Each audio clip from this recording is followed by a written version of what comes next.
one of the industries that keeps coming forward in terms of this crisis is the dairy industry. They seem to, obviously they're struggling at the moment in terms of rising costs. What can be done in the dairy industry, and what can they be looking at? What kind of solutions should they be looking at? Yeah, it's fascinating because, when you look at the agricultural sector, the food processing part would be a relatively small fraction of the CO2 emissions in the agricultural sector.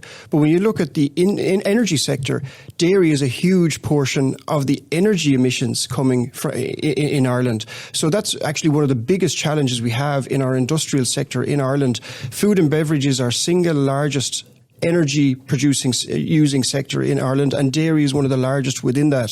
So there's a real impact that could be made by trying to reduce the carbon footprint of our dairy sector.